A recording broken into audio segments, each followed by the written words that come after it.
Hi y'all, bonjour, hola, my name is Trish. If you're new, welcome. In this short tutorial, I'm going to show you how to create this quick Valentine's Day flyer.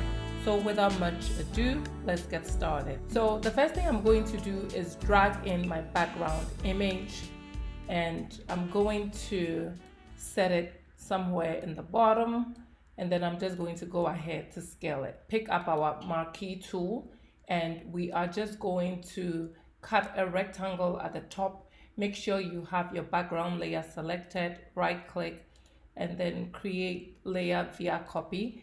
Hold down shift, select that layer, and then just pull that up just by a stretch.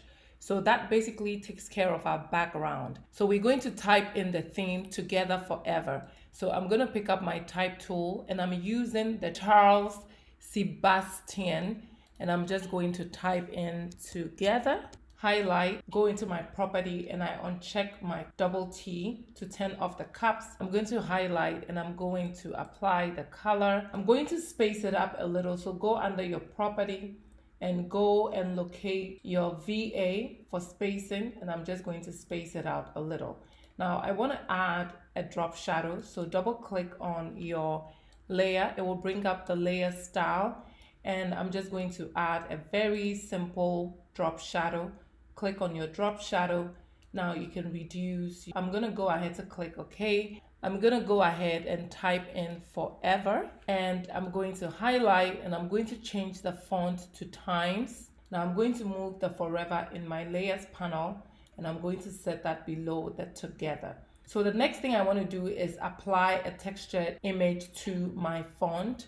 So I'm going to go into my folder, drag and drop. So once you bring your image in, hold down options and clip that to text below. Now you can go ahead and move your image to the way you want it. With this said, I want to add a little bit of a drop shadow.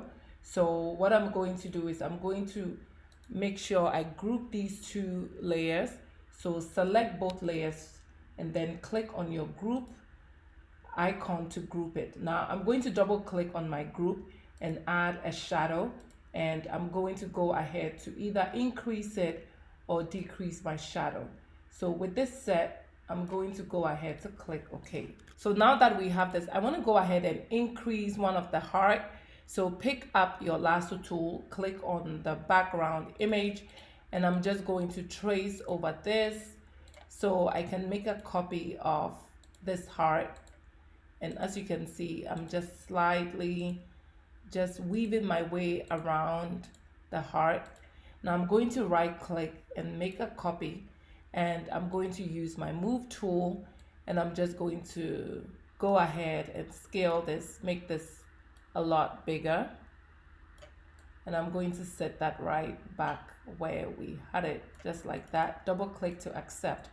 Now this looks like it doesn't need cleaning. If you want to clean it, you can pick up your eraser and you can reduce your eraser head. You can basically blend this area into the background, and there you have it. Now we want to go ahead and add in the text. So I'm going to fast forward. I'm going to go ahead to select Century Gothic.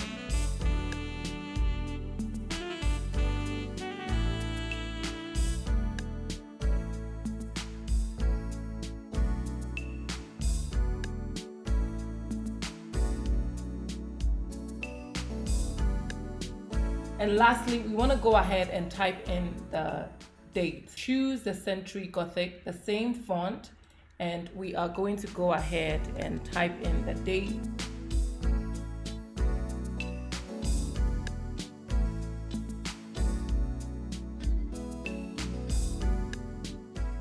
So guys, to bump up the color of your gold texture, you can basically click on your gold texture, and you can go to your adjustment, add a hue and saturation, click on this to clip it.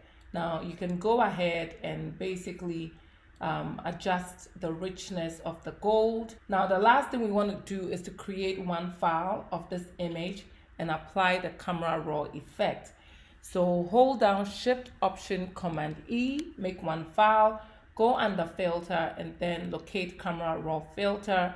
Now you can go ahead and increase the contrast come down to your vibrance and saturation and maybe increase it a little to add some more interest. Go ahead, click OK. So guys, I hope you enjoyed this short tutorial. Please give this video a thumbs up and I will see you in the next tutorial. Bye y'all.